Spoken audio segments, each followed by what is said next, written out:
Hello students and all the viewers. इस lecture में आज मैं आपको न्यूटन्स के third law of motion, impulse, impulsive force और एपरेंट वेट, इन सब के कॉन्सेप्ट्स इस लेक्चर में आज हम आपको बताने वाले हैं। जैसा कि आपको मालूम है, ये सारे ही topics laws of motion class 11th के फिजिक्स के अंडर आते हैं।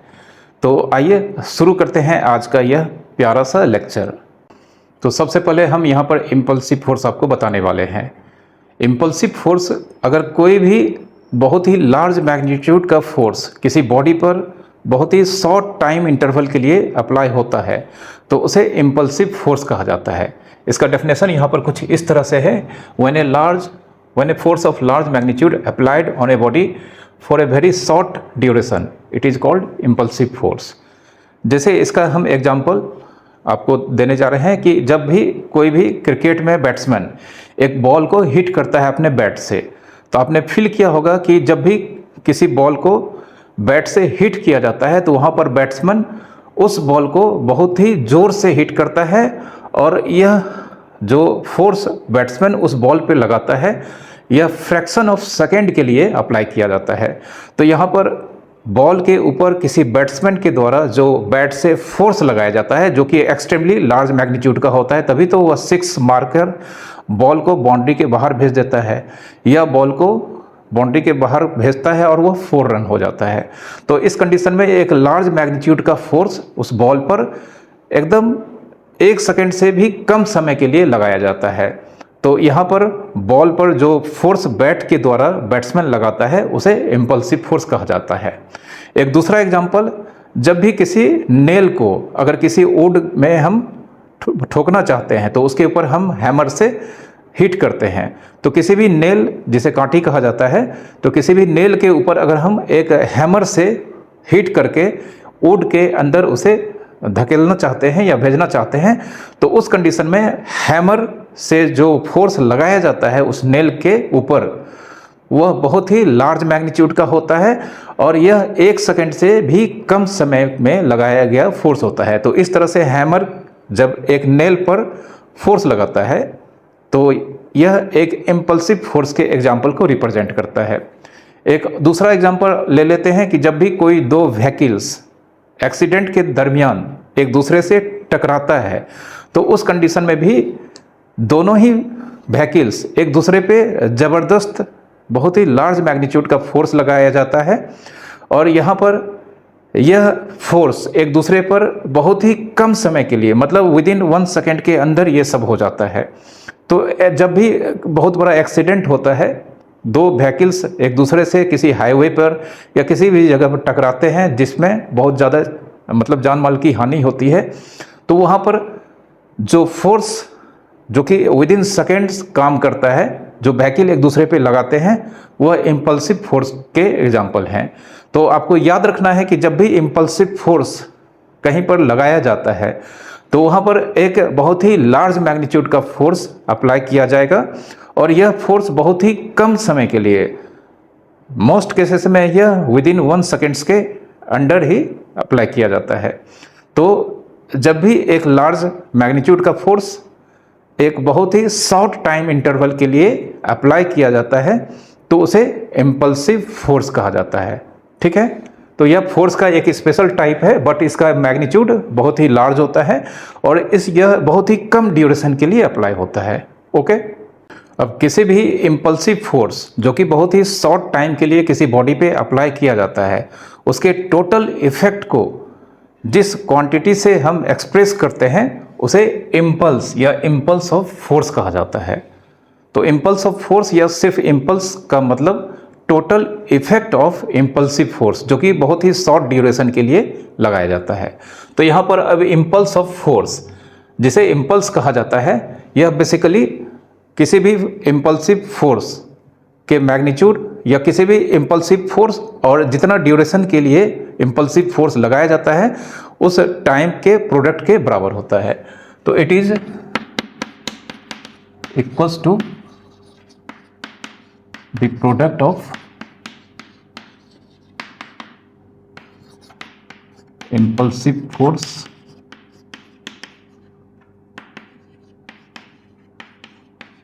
And duration of time.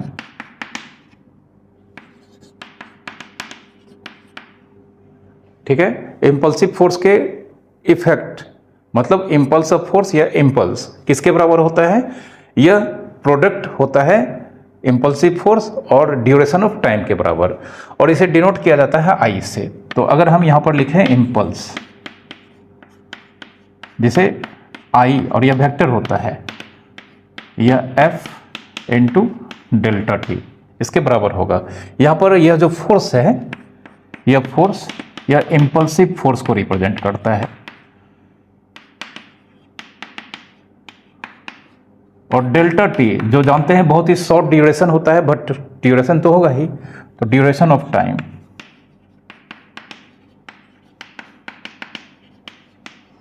Impulsive force vector quantity है, इसका डायरेक्शन फोर्स के डायरेक्शन में होता है। ठीक है, इसे आई से रिप्रेजेंट किया जाता है, और इसका यूनिट क्या होगा? इसका यूनिट ऑफ इम्पल्स, तो फोर्स का यूनिट न्यूटन होता है और टाइम का सेकेंड, तो इसका एस आई यूनिट हो जाएगा न्यूटन सेकेंड, और न्यूटन मतलब फोर्स का मतलब किलोग्राम मीटर पर सेकेंड, तो इसका और दूसरा यूनिट हो जाएगा किलोग्राम मीटर पर सेकेंड, चूंकि यहाँ पर kilogram metre per second square into second, तो किलोग्राम मीटर पर सेकेंड यह भी इसका यूनिट होता है। ठीक है, किलोग्राम मीटर पर सेकेंड या न्यूटन सेकेंड, इसके यूनिट को हम लिखेंगे। ठीक है, तो इम्पल्स के बारे में आपको याद रखना है अब यह, और इस यहाँ पर हम जानते हैं F बराबर ma होता है, तो यहाँ पर अगर हम force equals to mass time acceleration होता है, इम्पल्सिव फोर्स हो चाहे कोई भी फोर्स हो, इसका वैल्यू मास टाइम एक्सेलरेशन होता है, और एक्सेलरेशन इक्वल्स टू क्या होता है? Final velocity minus initial velocity by time या टाइम इंटरवल। ठीक है, तो यहाँ पर F के प्लेस पे यहाँ पर हम पुट करने जा रहे हैं m टाइम्स a को, तो देयरफॉर अब हमारा इम्पल्स क्या हो जाएगा? अब हमारा इम्पल्स होगा F टाइम्स डेल्टा टी, तो F को हम रिप्लेस करेंगे m times a into delta T, और a को हम रिप्लेस करेंगे यहाँ पर m times v minus u by delta T into delta T, और हम देख सकते हैं यहाँ पर यह डेल्टा टी कैंसिल हो जाएगा, तो डेल्टा टी कैंसिल होने पर हमारे पास अब क्या बचेगा? तो I equals to m times v minus u। ठीक है, डेल्टा टी और डेल्टा टी यहाँ पर कैंसिल हो गया है। अब अगर हम यहाँ पर ब्रैकेट को ब्रेक करते हैं तो एम भी माइनस एम यू, एम भी यह फाइनल वेलोसिटी है और मास इनटू फाइनल वेलोसिटी मतलब यह फाइनल मोमेंटम, और M U, U initial velocity होता है, तो एम इनटू यू यह इनिशियल मोमेंटम यहाँ पर रिप्रेजेंट कर रहा है, तो final momentum minus initial momentum मतलब चेंज इन लीनियर मोमेंटम। तो हम कह सकते हैं therefore I equals to M V minus M U equals to change in momentum मतलब डेल्टा पी। ठीक है, I equals to M V minus M U equals to delta P. Delta P मतलब हो गया चेंज इन मोमेंटम, यहां पर हम इसे लिख देते हैं आपको डेल्टा पी क्या है? Change in momentum, change in linear momentum, change in linear momentum. और चेंज इन लीनियर मोमेंटम मतलब final momentum minus initial momentum.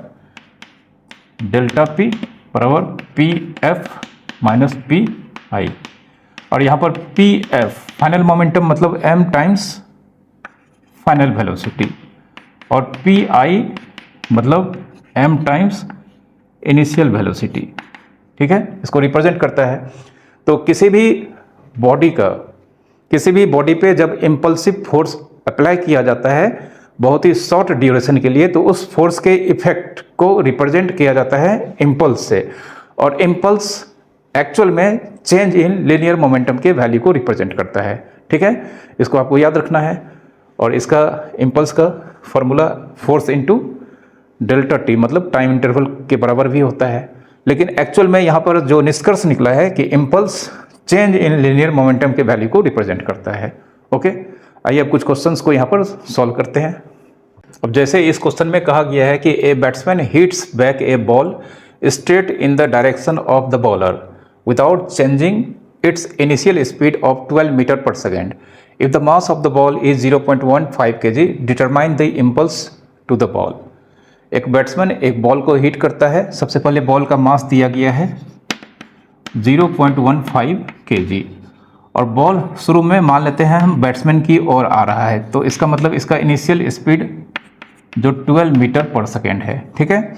और जब बैट्समैन इस बॉल को हिट करता है तो यह दूसरी डायरेक्शन मतलब इसके अपोजिट डायरेक्शन में मूव करता है सेम स्पीड से। तो हिट करने के बाद बॉल का स्पीड भी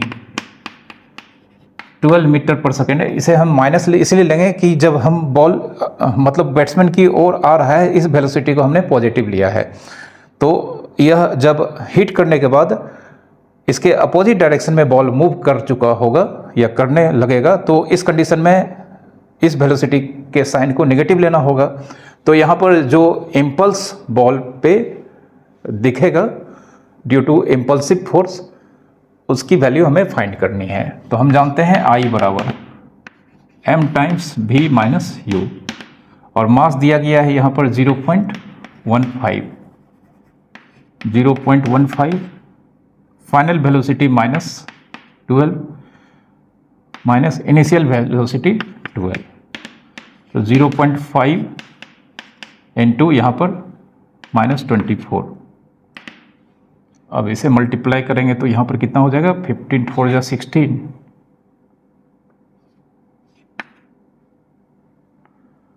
minus 3.60 kilogram metre per second, ठीक है, इम्पल्स का वैल्यू होगा।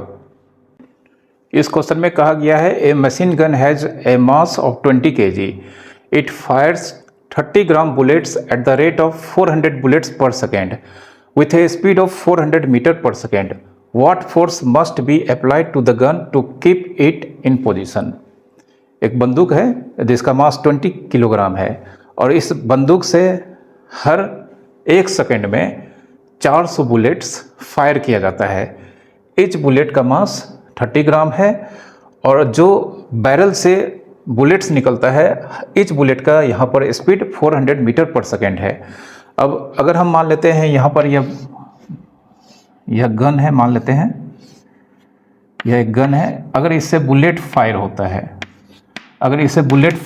है, तो इच बुलेट हम जानते हैं किस स्पीड से फायर होता है, 400 मीटर पर सेकेंड के स्पीड से।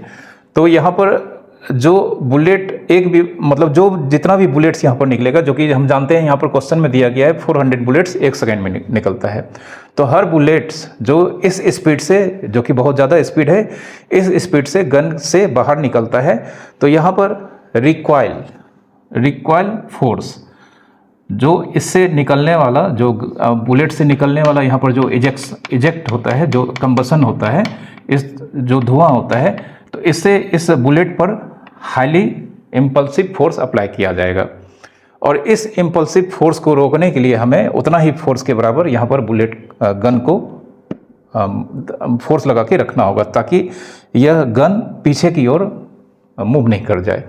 तो यहाँ पर हमें मालूम करना होगा कि ये 400 बुलेट्स कितना इम्पल्सिव फोर्स लगा रहा है बंदूक पर, और उतना ही फोर्स हमें बंदूक पर लगा करके इसके पोजीशन को बनाकर रखने के लिए लगाना होगा। तो सबसे पहले हम जानते हैं I बराबर F इंटू टी। I बराबर F इंटू टी होता है और I बराबर होता है M times V minus U भी होता है, ठीक है। तो यहाँ पर I बराबर F into T, force into time होता है और यहाँ पर टाइम दिया गया है कितना, टाइम दिया गया पर सेकेंड। तो 9 Ft बराबर m times v minus u। तो f तो हमें निकालना ही है, टाइम 1 सेकेंड है, मास एक बुलेट का मास 330 ग्राम है और ऐसा 400 बुलेट यहाँ पर फायर किया जा रहा है। तो यहाँ पर m के जगह पर हम क्या लिखेंगे, 400 इंटू 30/1000 जो कि ग्राम में है। और इनिशियल वेलोसिटी सॉरी ये फाइनल वेलोसिटी है, फाइनल वेलोसिटी हमारा कितना है 400 और इनिशियल वेलोसिटी 0 था। ठीक है, इनिशियल वेलोसिटी 0 था। फाइनल वेलोसिटी जब बंदूक से गोली निकल चुकी होती है तो इसका final velocity 400 metre per second है, दिया गया क्वेश्चन में। तो अब यहाँ पर F 400 इंटू 30 इंटू 400/1000, इसका 3 जीरो हम कटा देते हैं तो 4 4 जा 16 3 जा 4800 न्यूटन। 4800 न्यूटन का इम्पल्सिव फोर्स, यहाँ पर सारी गोलियां जो 400 बुलेट्स हैं वह बंदूक पर लगाएगा, तो इस वजह से हमें भी उस बंदूक पर 4800 न्यूटन के बराबर फोर्स लगा के रखना होगा ताकि यह अपने पोजीशन पे मेंटेन रहे। ओके, अब हम यहाँ पर इम्पल्स या इम्पल्सिव फोर्स से रिलेटेड कुछ थ्योरेटिकल एग्जांपल्स आपको बताने वाले हैं, जिसमें सबसे पहला एग्जांपल है, आप जानते हैं कि जब भी कोई भी क्रिकेट में फील्डर जो बाउंड्री पर होता है और उसके पास कोई भी बैट्समैन अगर एक बॉल को हिट करता है और वह कैच को पकड़ता है, तो जब भी बॉल उसके पास आता है तो उस कैच को पकड़ने के दरमियान जैसे ही बॉल उसके हाथों में आता है तो वह अपने हाथों को पीछे की ओर कर लेता है। बॉल को जैसे ही उसके बॉल मतलब हाथों में बॉल का संपर्क होता है तो वह अपने हाथों को पीछे की ओर ले जाता है। ऐसा क्यों करता है, इस चीज़ को हम यहाँ पर समझते हैं। तो एक्चुअल में होता क्या है कि जब भी कोई बैट्समैन एक बॉल को बहुत ज़ोर से हिट करता है, जो काफ़ी ज़्यादा स्पीड से जो एक फील्डर जो कि बाउंड्री पर फील्डिंग कर रहा होता है उसके हाथों तक पहुँचता है, और जैसे ही वह फील्डर उस बॉल को कैच करता है तो ज्यों ही एक हाई स्पीड का बॉल उसके हाथों के कांटेक्ट में आएगा तो हम जानते हैं उसके स्पीड बहुत अधिक होने के कारण उस बॉल के द्वारा जो हाथ पे फोर्स लगाया जाएगा वह एक इम्पल्सिव फोर्स होगा। तो अगर उस फील्डर ने अपने हाथों को एक ही जगह पर होल्ड करके रखा उस बॉल को पकड़ने के लिए, अपने हाथों को पीछे नहीं किया, तो एक इम्पल्सिव फोर्स जो बॉल उसके हाथों पर लगाएगा बहुत ही कम ड्यूरेशन के लिए, मतलब विदिन फ्रैक्शन ऑफ सेकेंड उसने बॉल को रोक लिया, जिस वजह से यह हाई स्पीड बॉल जो बहुत ही अधिक स्पीड में होने के कारण एक लार्ज मैग्नीट्यूड का फोर्स उसके हाथों पर लगाएगा जब उसने अपने हाथों को पीछे नहीं किया तब, और इस वजह से उसे इंजरी हो सकती है। लेकिन ज्यों ही वह बॉल के कांटेक्ट में आने के बाद उसने बॉल अपने हाथों को पीछे करके इस तरह से बॉल को रोका, तो इस कंडीशन में उस फील्डर ने उस बॉल के इम्पल्सिव फोर्स के मैग्नीट्यूड जो उस पर अप्लाई होता है उसके इफेक्ट को कम कर दिया, और इस केस में वह किसी भी तरह के इंजरी से बच जाएगा। इस चीज़ को हम एग्जांपल से समझाते हैं। जैसे जो बॉल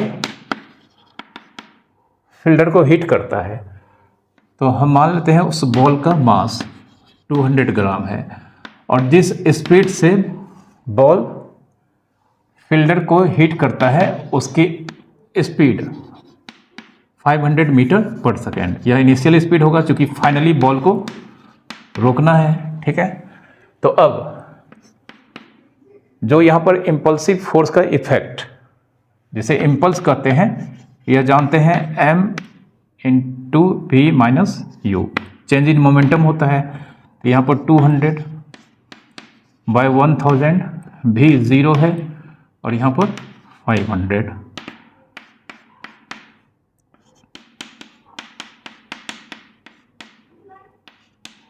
ठीक है, तो यहाँ पर यह कितना हो जाएगा -100 न्यूटन सेकेंड। तो यहाँ पर जो इम्पल्सिव फोर्स का इफेक्ट या इम्पल्स है जो बैट्समैन फील करेगा वह 100 न्यूटन सेकेंड होगा।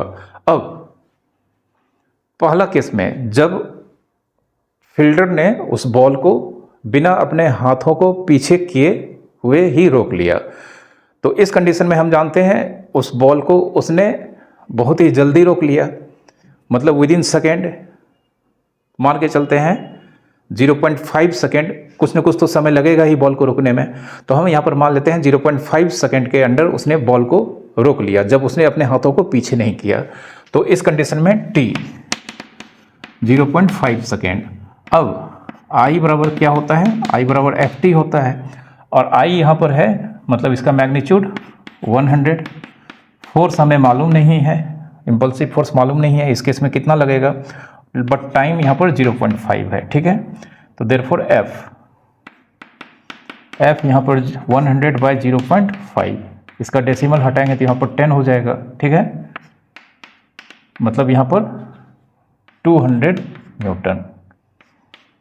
यहाँ पर जो फील्डर फोर्स फील करेगा 200 न्यूटन, हम देख सकते हैं यह 200 न्यूटन एक बहुत ही लार्ज मैग्नीट्यूड का फोर्स है, और यह 0.25 सेकेंड के अंडर ही उसके हाथों पर अप्लाई हो जाएगा। इस वजह से उसे काफ़ी चोट पहुंच सकती है। अब अगर वह अपने हाथों को पीछे करता है, पीछे ले जाकर रोकता है बॉल को, तो इस कंडीशन में हम जानते हैं उसने बॉल को इस कंडीशन में जो रोका है उसमें टाइम पहले के अपेक्षा ज़्यादा लगेगा। तो इस कंडीशन में हम मान लेते हैं उसने बॉल को विदिन 1 सेकेंड के अंदर रोक लिया। तो when t equals to 1 second, ठीक है, तो I बराबर ft, I बराबर ft, और I कितना है 100, f मालूम नहीं है, और यहाँ पर t है हमारा 1, तो f बराबर 100 न्यूटन। हम देख सकते हैं यहाँ पर फोर्स आधा हो गया, मतलब कहाँ 200 न्यूटन फोर्स अप्लाई हो रहा था और अब उसका आधा, और भी अगर ज़्यादा पीछे ले जाएगा 1 सेकेंड से, अगर और ज़्यादा टाइम को बढ़ाएगा तो यह फोर्स और कम होगा। तो हम सिर्फ 1 सेकेंड के अंदर ही इस कंडीशन में अगर बॉल को रोकते हैं, मतलब जो फील्डर रोकता है, तो उसे मात्र 100 न्यूटन का फोर्स झेलना होगा, मतलब पहले के अपेक्षा उसे बहुत कम इंजरी होने का चांस होगा, उसे नहीं के बराबर चोट लगेगा, ठीक है। इस वजह से कोई भी फील्डर जब कैच को पकड़ता है तो अपने हाथों को पीछे की ओर ले जाता है ताकि वह इस इम्पल्सिव फोर्स के इफेक्ट को कम कर सकता है, मतलब कम कर सके, और वह किसी भी तरह के इंजरी होने से बच सके, ठीक है। ये इसका कॉन्सेप्ट है। एक दूसरा एग्जांपल जो हम अपने डेली लाइफ में अपने आसपास होता हुआ देखते हैं, तो जब हम किसी भी व्हीकल में ट्रेवल करते हैं या अपने बाइक को चलाते हैं, तो हर एक व्हीकल में सॉकर होता है, सॉकर में स्प्रिंग्स होते हैं, ठीक है, आप जानते होंगे सॉकर में क्या होता है, स्प्रिंग्स होता है। तो स्प्रिंग्स क्यों लगाया जाता है, कोई भी सॉकर किसी भी व्हीकल में क्यों लगाया जाता है जिसके अंदर स्प्रिंग्स होता है, तो होता क्या है कि जब भी कोई व्हीकल्स,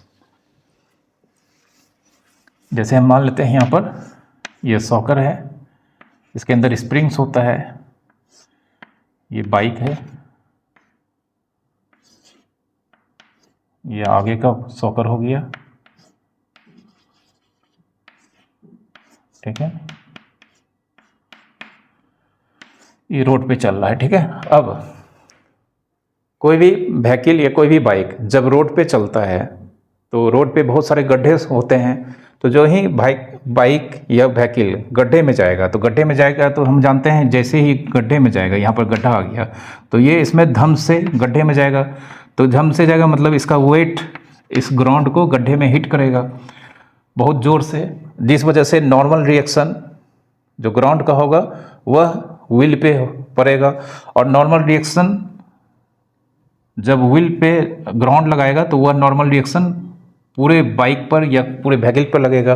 अब कोई आदमी अगर यहाँ पर बैठा हुआ है तो इसे भी अब फील होगा, इसे भी फील होगा, लेकिन होता क्या है कि यहाँ से यहाँ तक नॉर्मल रिएक्शन जो फोर्स होता है जो बहुत ही अधिक मैग्नीट्यूड का होगा, क्योंकि पूरा व्हीकल और इस पे जो पैसेंजर्स बैठा हुआ है उसका वेट सबसे पहले ग्राउंड पे लगेगा, और उतना ही फोर्स न्यूटन्स के थर्ड लॉ जो भी हम बताने वाले हैं उसके अकॉर्डिंगली उतना ही फोर्स ग्राउंड इस व्हीकल पे लगाएगा।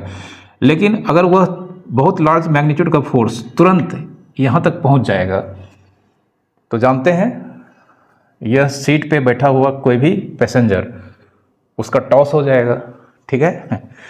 लेकिन यहाँ पर स्प्रिंग सॉकर में लगा रहता है, तो स्प्रिंग सॉकर में लगा रहता है, होता क्या है कि यह स्प्रिंग दबता है या फैलता है, तो यहाँ पर जो फोर्स जो ग्राउंड इस व्हीकल पे लगा रहा है, यानी कि सॉकर पे लगा रहा है, स्प्रिंग क्या होता है, फैल जाता है। स्प्रिंग फैलने से क्या होगा कि उस स्प्रिंग फैलने के कारण वह जो फोर्स है, जो कि इम्पल्सिव फोर्स है, उसके मैग्नीट्यूड को, वह बहुत ही लार्ज मैग्नीट्यूड का है, बस यहाँ से यहाँ तक पहुँचने में उसकी ड्यूरेशन ऑफ टाइम को बढ़ा देगा। ठीक है, टाइम ऑफ मतलब ड्यूरेशन को बढ़ा देगा। तो यहाँ पर यहाँ से चलने वाला, यहाँ से जो ट्रांसफ़र होने वाला इम्पल्सिव फोर्स है, इस सॉकर से होता हुआ जब इस पैसेंजर तक आएगा तो यह सॉकर का स्प्रिंग क्या हो जाता है, जब गड्ढा में जाता है तो यह अपने नॉर्मल लेंथ, जो अगर मान लेते हैं इतना बड़ा है, तो यह फैल कर इतना बड़ा हो जाता है, जिस वजह से यहाँ से यहाँ तक जब तक यह नहीं होगा फिर वह यहाँ तक पहुँचेगा नहीं। तो इस सॉकर से ट्रांसफ़र होते हुए जब यह फोर्स यहाँ तक पहुँचेगा तो इसमें इसको काफ़ी अधिक टाइम लगेगा, और टाइम अधिक लगने के वजह से इम्पल्स तो उतना ही फील होगा, बट यहाँ पर इम्पल्सिव फोर्स का इफेक्ट कम हो जाएगा। मतलब यहाँ तक जो पैसेंजर या कोई भी राइडर यहाँ पर बैठा हुआ है, यहाँ से जो जनरेट होने वाला इम्पल्सिव फोर्स है, यहाँ तक आते आते उसका मैग्नीट्यूड बहुत कम हो जाएगा और यह अपने सीट पे आराम से बैठा रहेगा।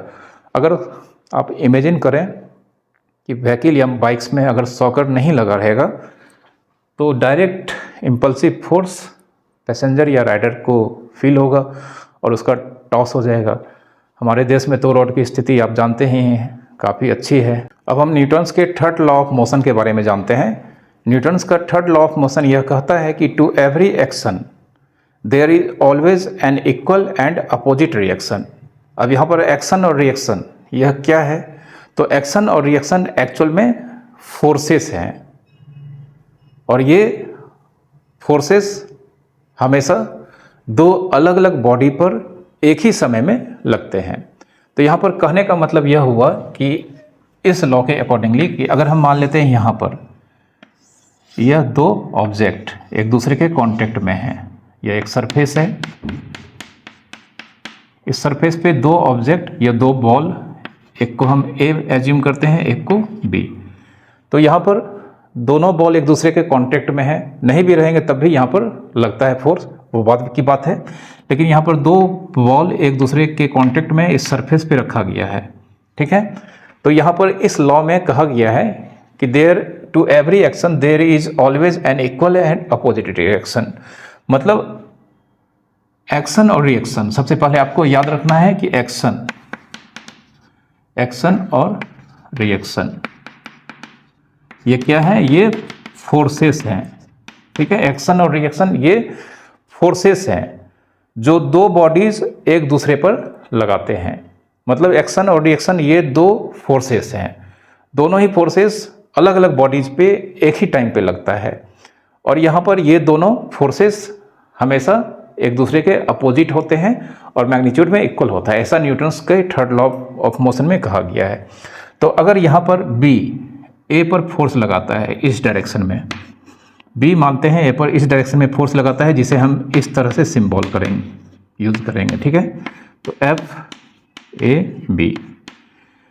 बी मतलब यह force applied on A by B, force applied या एग्जर्टेड, अप्लाइड या एग्जर्टेड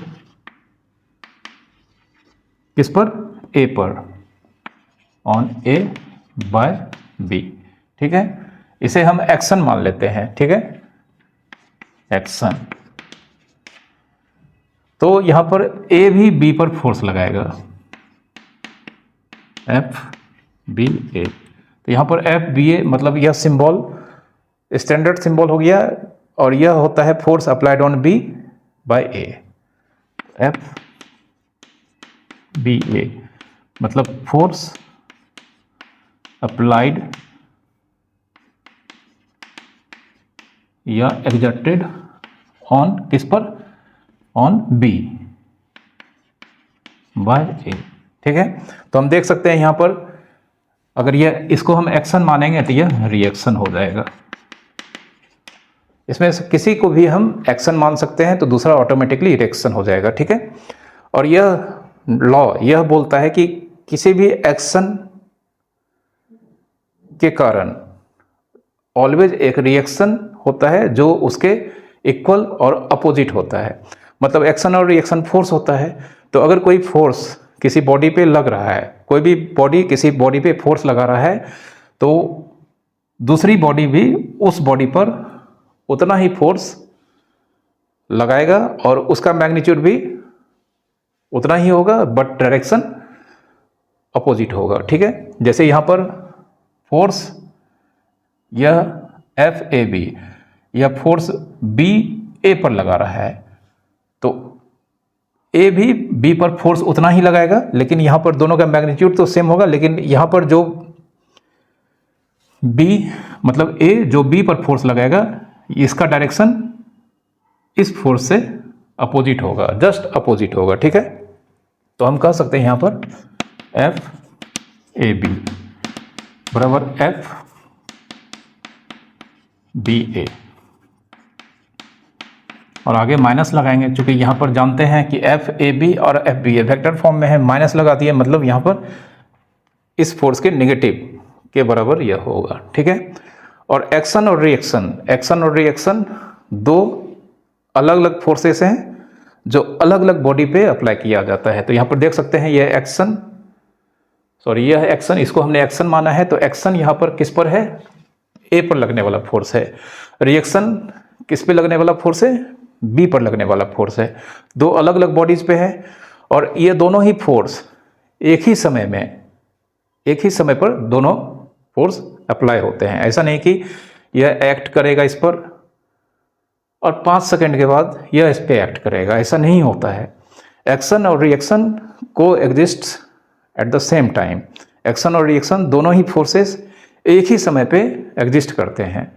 ठीक है, और हमेशा याद रखना है कि यह दोनों फोर्स दो अलग अलग बॉडी पे एक ही समय पे लगने वाला फोर्स है, दोनों का मैग्नीट्यूड सेम होता है और दोनों का डायरेक्शन एकदम से अपोजिट होता है। ठीक है, यह न्यूटन्स का थर्ड लॉ ऑफ मोशन कहलाता है। इसका एक एग्जाम्पल, एक्चुअल में एग्जाम्पल जो हम अपने आसपास देख सकते हैं, जैसे अगर हम मान लेते हैं एक टेबल है यहाँ पर। ठीक है, एक टेबल है, या मान लेते हैं टेबल है, एक टेबल पे मान लेते हैं एक ब्लॉक रखा हुआ है। ठीक है, ये ब्लॉक है, इस ब्लॉक का मास m है। तो एक टेबल पे एक ब्लॉक रखा हुआ है, तो जानते हैं कि इस ब्लॉक का मास m है, और यह टेबल पे अगर रखा हुआ है या कहीं भी अर्थ के सरफेस पे रखा होगा, तो अर्थ इसको पुल करेगा अपने सेंटर की ओर, जिसे ग्रेविटेशनल फोर्स कहा जाता है। तो अपने वेट, इसके वेट के कारण, इसका वेट के कारण वेट ऑफ ब्लॉक का वेट क्या हो जाएगा, mg। तो यह अपने वेट के वजह से इस टेबल पर फोर्स लगाएगा, कितना, mg। ठीक है, यह इसको अगर हम एक्शन मान लेते हैं, तो इस ब्लॉक के वेट के वजह से इस ब्लॉक ने इस टेबल पर फोर्स लगाया वर्टिकली डाउनवर्ड। ठीक है, वर्टिकली डाउनवर्ड।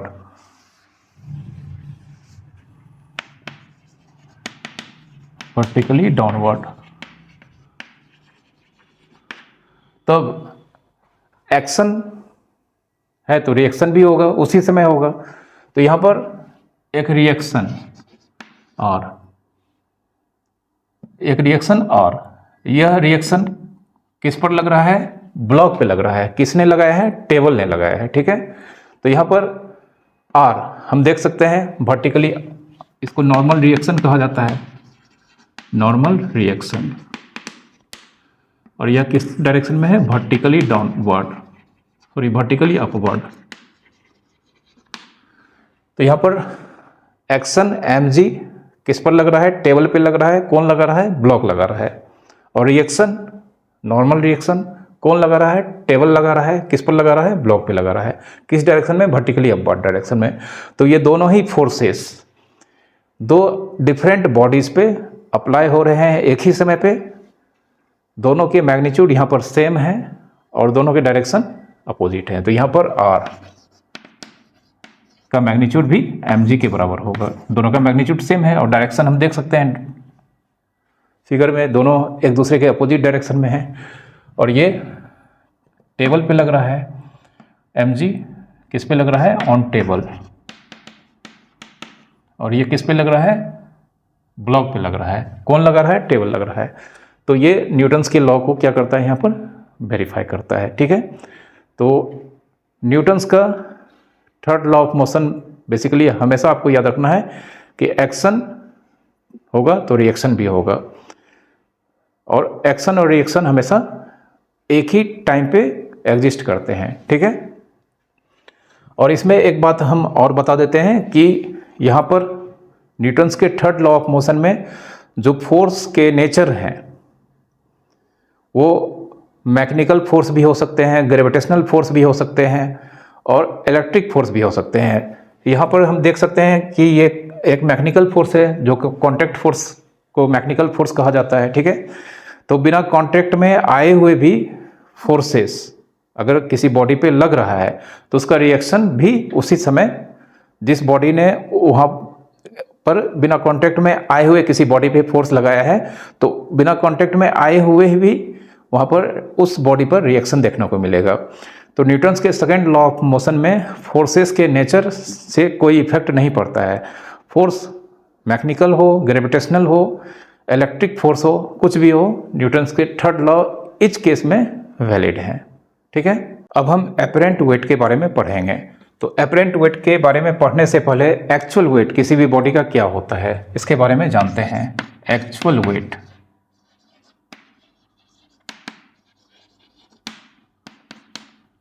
एक्चुअल वेट अगर कोई भी बॉडी जिसका मास m है और वह अर्थ के सरफेस पे या उसके आसपास कहीं भी मूव कर रहा है या रेस्ट में है, कहीं किसी भी कंडीशन में है, तो हम जानते हैं उस बॉडी को अर्थ हमेशा अपनी ओर अट्रैक्ट करता है, ग्रेविटेशनल फोर्स से अट्रैक्ट करता है। तो किसी भी बॉडी पर जो अर्थ या अर्थ के सरफेस के आसपास पाया जाता है जिसमें कुछ मास होता है, तो अर्थ उस पर जो ग्रेविटेशनल पुल लगाता है उसे उसका वेट या एक्चुअल वेट कहा जाता है।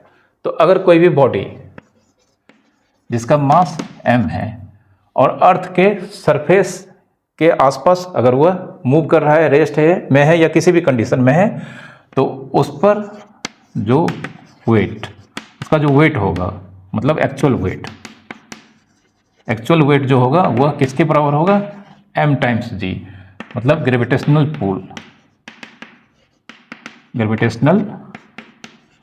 पुल ऑफ अर्थ। ठीक है, किसी भी बॉडी का ग्रेविटेशनल पुल ऑफ अर्थ ही उसका एक्चुअल वेट कहलाता है, और इसकी वैल्यू हमेशा m टाइम्स g होती है। ठीक है, मास इनटू g। g क्या है, एक्सेलरेशन ड्यू टू ग्रेविटी, जिसका value 9.8 metre per second square होता है। इसे क्या कहा जाता है, एक्सेलरेशन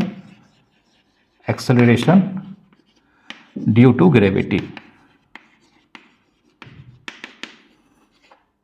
ठीक है, ये तो हो गया एक्चुअल वेट जो कभी भी चेंज नहीं होता है। ठीक है, अर्थ पर जाएंगे तो यहाँ पर अर्थ के आसपास mg होगा, फिर मून पे चले जाएंगे तो मून का gravitational due to acceleration due to gravity काम करेगा, वहाँ पर मून के कारण वेट होगा। ठीक है, अब एपरेंट वेट क्या होता है, तो एपरेंट वेट एक्चुअल में नॉर्मल रिएक्शन या रिएक्शन के बराबर होता है। एपरेंट वेट हम आपको समझाते हैं, जैसे अगर हम मान लेते हैं यहाँ पर यह कोई बॉडी है, इसका मास हम मान लेते हैं, इसका मास m है। ठीक है, तो एपरेंट वेट किसी भी बॉडी का उसके मोशन पे डिपेंड करता है, उसके मोशन के कारण उसका एपरेंट वेट चेंज हो सकता है या चेंज होता रहता है। लेकिन एक्चुअल वेट किसी भी बॉडी का जो अर्थ के सरफेस के आसपास है, चाहे वो मोशन में रहे, रेस्ट में रहे, किसी भी कंडीशन में रहे, वो चेंज नहीं होता है एक्चुअल वेट। लेकिन एपरेंट वेट हमेशा उसके मोशन पे डिपेंड करता है। तो एपरेंट वेट एक्चुअल में है क्या है, अगर हम किसी सरफेस पे मान लेते हैं एक बॉडी जिसका मास है, इसको रखते हैं, तो जानते हैं इस सरफेस पे जो बॉडी फोर्स लगाएगा वह कितना होगा, वह उसके वेट, एक्चुअल वेट mg के बराबर होगा। ठीक है, और इस सरफेस का एक्शन, मतलब इस सरफेस पे इस बॉडी ने एक्शन किया या एक्शन हो गया, तो हम यहां पर जानते हैं इसका रिएक्शन, यहां पर r रिएक्शन भी होगा। ठीक है, जिसको नॉर्मल रिएक्शन बोलते हैं, नॉर्मल रिएक्शन। तो यहां पर जो सरफेस इस बॉडी पे फोर्स लगा रहा है इस एक्शन के रिएक्शन में, that is called apparent weight. ठीक है, यहाँ पर यह सरफेस जो इस बॉडी के एक्शन के कारण रिएक्शन के फॉर्म में अप्लाई कर रहा है, यही रिएक्शन एक्चुअल में एपरेंट वेट को रिप्रेजेंट करता है। तो यहाँ पर R apparent weight, apparent weight. जब कोई बॉडी किसी सरफेस पे रखा जाएगा तो नॉर्मल रिएक्शन उसका एपरेंट वेट होगा, लेकिन जब कोई बॉडी को अगर हम किसी स्ट्रिंग में बांध के रखते हैं, जैसे अगर हम मान लेते हैं ये एक सपोर्ट है, ये एक सपोर्ट है और यहाँ पर हम मान लेते हैं कि स्प्रिंग बैलेंस लगा देते हैं यहाँ पर। ठीक है, ये क्या है, स्प्रिंग बैलेंस। ये स्प्रिंग बैलेंस है। ठीक है,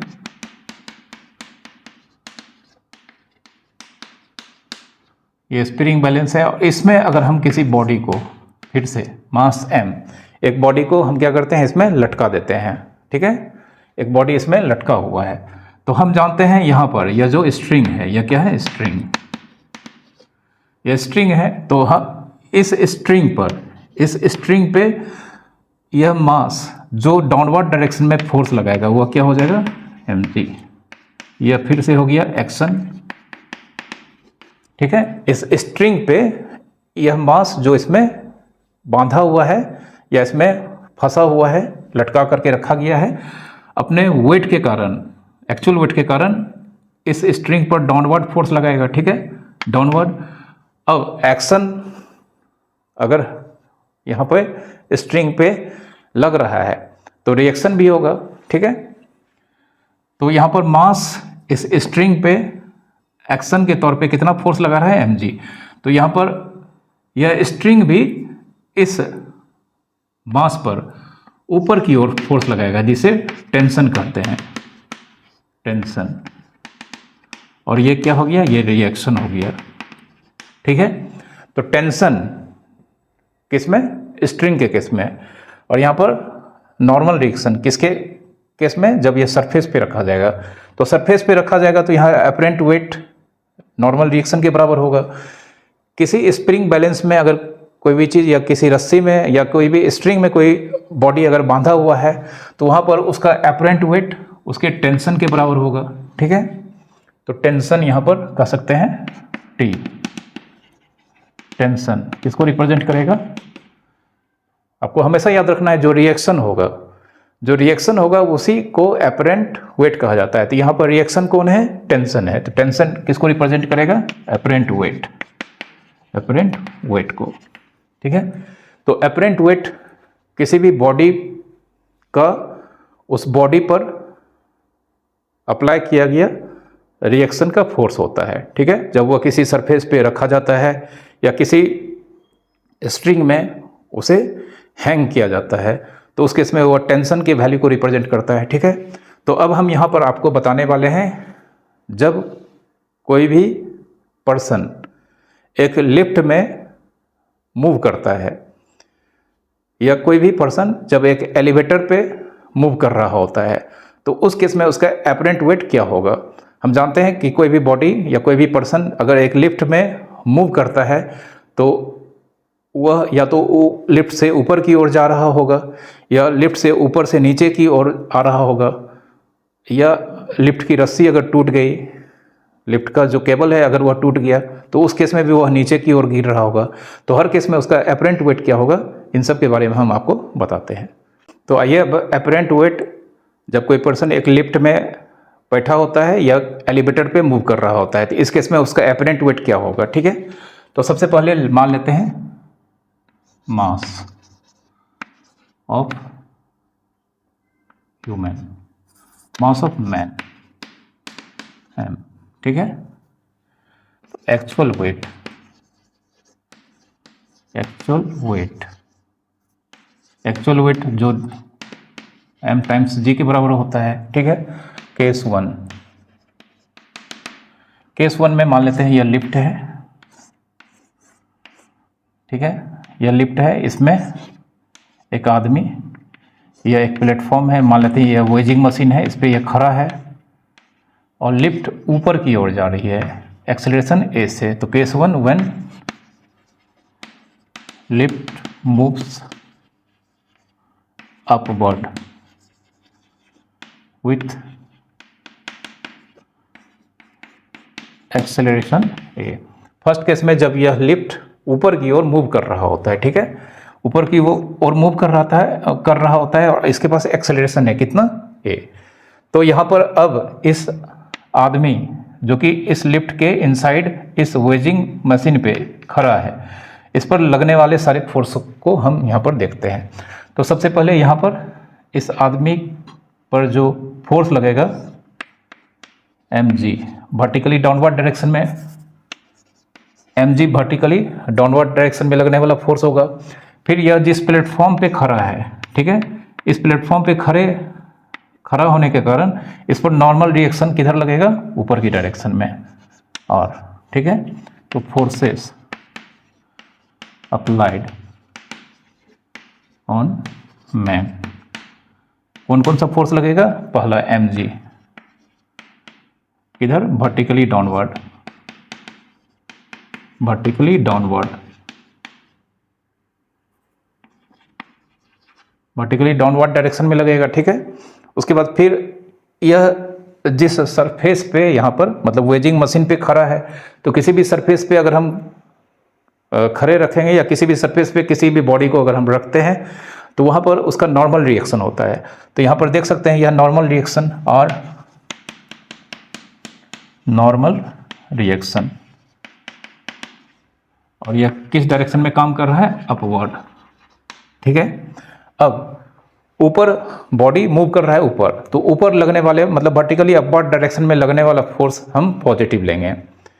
वर्टिकली अपवर्ड डायरेक्शन में लगने वाला फोर्स हम क्या मान के चलेंगे, पॉजिटिव। तो अल्टीमेटली नेट फोर्स, यहाँ पर net force F, vertically upward direction में लगने वाला फोर्स कौन कौन सा है, R। तो डाउनवर्ड लगने वाला फोर्स क्या हो जाएगा, नेगेटिव हो जाएगा, तो R प्लस माइनस mg। और according to Newton second law, force बराबर क्या होता है, मास इनटू एक्सेलरेशन। तो मास इस आदमी का कितना हमने लिया है शुरू में, m into a, r minus mg। इस mg को इधर भेजते हैं, ma plus mg equals to r। और r जो रिएक्शन होता है, अभी अभी हमने आपको बताया कि जो रिएक्शन होता है वही एक्चुअल में एपरेंट वेट होता है। तो यहाँ पर apparent weight, therefore R apparent weight equals to कितना, mg plus ma, that is R बराबर, इस दोनों से m कॉमन ले लेंगे तो g प्लस a, ठीक है। तो जब भी कोई आदमी लिफ्ट पर ऊपर की ओर एक एक्सेलरेशन से मूव करेगा तो उसका apparent weight m times g plus a होगा।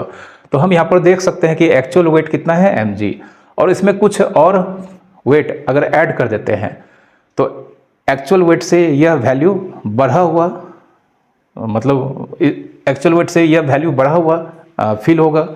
तो हम ये अपने आपको यहाँ पर क्या कहेंगे कि जब भी कोई बॉडी एक लिफ्ट में अपवर्ड डायरेक्शन में एक एक्सेलरेशन से मूव कर रहा होता है तो उसका एपरेंट वेट एक्चुअल वेट से ज़्यादा होता है, एक्चुअल वेट से ज़्यादा होता है, जिस वजह से वह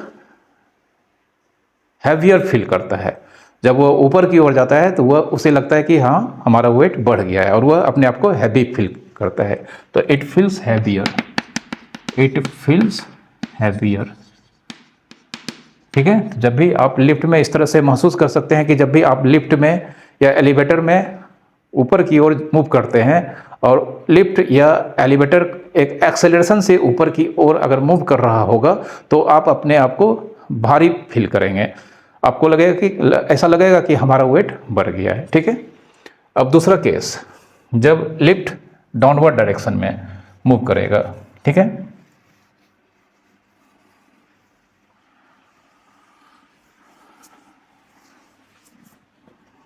Case 2, when lift moves downward with acceleration a। जब लिफ्ट डाउनवर्ड डायरेक्शन में एक्सेलरेशन ए से मूव करेगा, देखते हैं क्या होता है। तो यहाँ पर एक डायग्राम बना लेते हैं हम। फिर से यह लिफ्ट है, ये वेजिंग मशीन है, इस पर एक आदमी यहाँ पर मान लेते हैं खड़ा है, ठीक है। इस पर लिफ्ट नीचे की ओर जा रहा है, एक्सेलरेशन ए है। तो हम इस पर कह सकते हैं सबसे पहले तो इस पर जो फोर्स लगेगा mg, और ऊपर की डायरेक्शन में यहाँ पर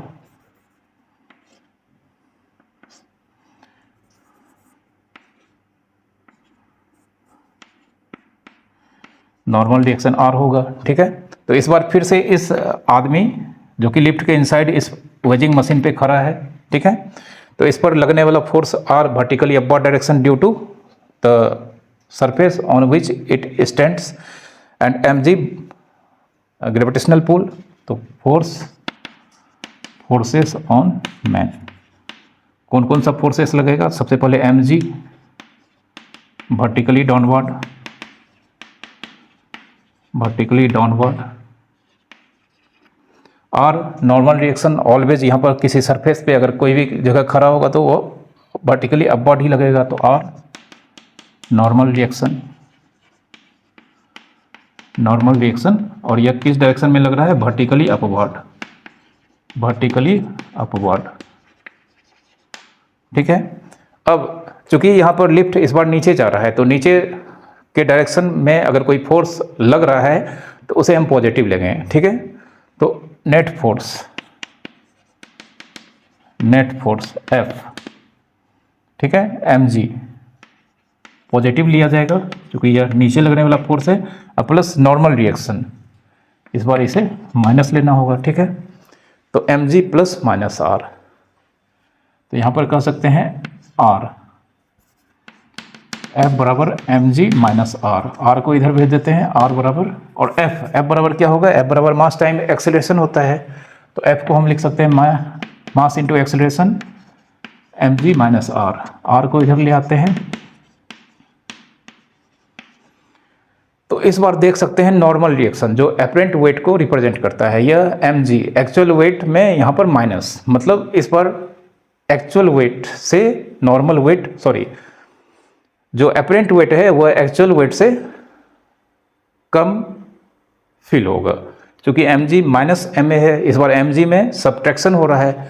तो इस बार एपरेंट वेट जो एक्चुअल वेट है उससे थोड़ा सा या उससे कम फील होगा। तो कम फील होने की वजह से इस बार जो आदमी जो लिफ्ट में नीचे की ओर एक एक्सेलरेशन के साथ जा रहा है वह अपने आप को हल्का महसूस करेगा, मतलब इट फील्स लाइटर, ठीक है।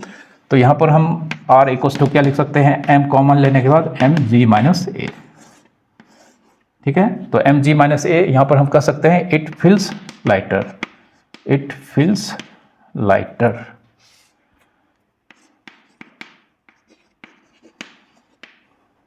जो आदमी है जो लिफ्ट में नीचे की ओर एक एक्सेलरेशन के साथ ट्रेवल कर रहा है उसे हल्कापन महसूस होगा। आप खुद फील कर सकते हैं, जब भी आप लिफ्ट से नीचे की ओर जाते हैं तो आपको ऐसा लगता है कि हाँ, हमारा वेट जो है वो अचानक से कम हो गया, ऐसा फील होता है, ठीक है। अब तीसरा केस, जब लिफ्ट ऊपर या नीचे किसी भी डायरेक्शन में मूव कर रहा होता है कांस्टेंट स्पीड से, मतलब एक्सेलरेशन 0 है, ठीक है।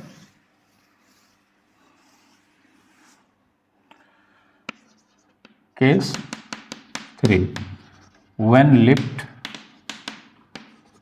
moves with constant speed, either upward or downward, ठीक है। तो जानते हैं इस केस में जब स्पीड कांस्टेंट है तो इसका मतलब अगर ऊपर या नीचे जा रहा है तो स्पीड कांस्टेंट है, तो मतलब इसका मतलब एक्सेलरेशन कितना होगा? 0 होगा, ठीक है, एक्सेलरेशन 0 होगा। तो इस केस में अगर हम मान लेते हैं यह एक लिफ्ट है, इसमें एक प्लेटफॉर्म है, वेजिंग मशीन, इस पर एक आदमी खड़ा है, तो इस पर वेट जो वर्टिकली डाउनवर्ड डायरेक्शन में वेट काम करेगा, ठीक है। और नॉर्मल रिएक्शन आर लगेगा। ए कितना है, 0 है, मान लेते हैं यह नीचे की ओर आ रहा है, ठीक है। तो नीचे लगने वाले फोर्स को हम निगेटिव मानेंगे, सॉरी नीचे लगने वाले फोर्स को पॉजिटिव मानेंगे, क्योंकि यह लिफ्ट नीचे की ओर जा रहा है। तो नेट फोर्स F, ठीक है, mg प्लस माइनस आर। क्योंकि mg नीचे लगने वाले फोर्स को अगर हम पॉजिटिव लेंगे तो इस आदमी पर अपवर्ड डायरेक्शन में लगने वाला फोर्स नेगेटिव हो जाएगा, ठीक है।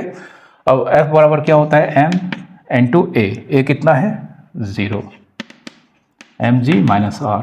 तो यहाँ पर r इधर आ जाएगा तो 0 प्लस आर mg, तो r बराबर mg। तो इस केस में एपरेंट वेट एक्चुअल वेट के बराबर फील होगा। मतलब जब कोई आदमी लिफ्ट में ऊपर या नीचे कांस्टेंट स्पीड से जाता है, ट्रैवल करता है, तो उसे अपना वेट ना तो बढ़ा हुआ ना तो कम होता हुआ फील होगा। वह जैसा ग्राउंड पे अपने आप को फील करता है, उसी तरह इस केस में लिफ्ट के अंदर अपने आप को फील करेगा, ठीक है। इस केस में एपरेंट वेट उसको उसके एक्चुअल वेट के बराबर फील होगा, ठीक है। अब एक और केस आता है जब कोई आदमी लिफ्ट में ट्रेवल कर रहा होता है और लिफ्ट का स्ट्रिंग मान लेते हैं टूट जाता है, तब क्या होगा, ठीक है।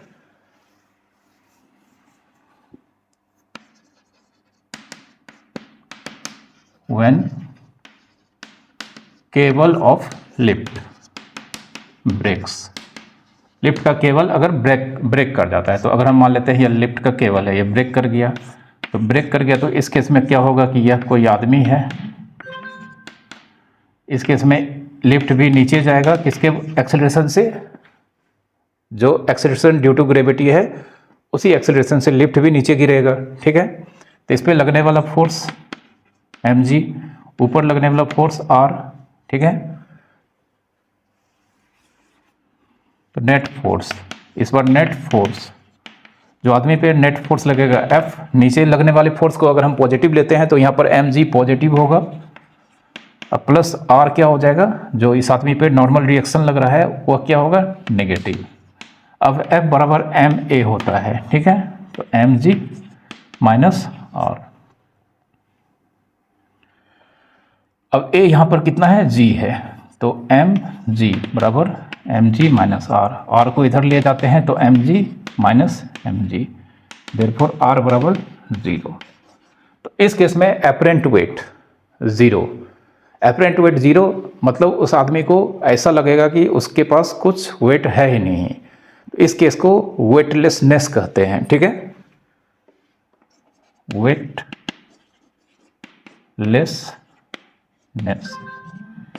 इस पर्टिकुलर केस को वेटलेसनेस कहा जाता है। मतलब इस केस में उस आदमी को ऐसा लगेगा कि हमारे अंदर कोई वेट ही नहीं है, ठीक है। तो ये 4 केसेस एपरेंट वेट के होते हैं जब कोई भी आदमी या कोई भी पर्सन एक लिफ्ट या एलिवेटर में ट्रैवल करता है, ठीक है। तो आज के इस लेक्चर को हम यहीं पर समाप्त करते हैं। आई होप आज इस लेक्चर में जितने भी फैक्ट्स हमने आपको बताए हैं, उम्मीद करता हूँ आप अच्छे से समझ पाए होंगे। अगर आपको हमारे कंटेंट्स में किसी भी तरह की कमियां या खामियां नज़र आती है तो आप हमें कमेंट्स में लिख कर बताएं। हम आपके लिए अपनी तरफ से बेस्ट कंटेंट लाने की हमेशा कोशिश करेंगे। आपको कुछ भी ऐसा लगता है कि हमारे कंटेंट्स में कुछ खामियां हैं या कुछ भी कमियां हैं तो आप हमें कमेंट्स में लिखकर ज़रूर बताएं। और वीडियो को आप ज़रूर लाइक करें। चैनल को अगर आपने सब्सक्राइब नहीं किया है तो प्लीज़ आप इसे जल्दी से सब्सक्राइब कर लें। Thank you very much for watching.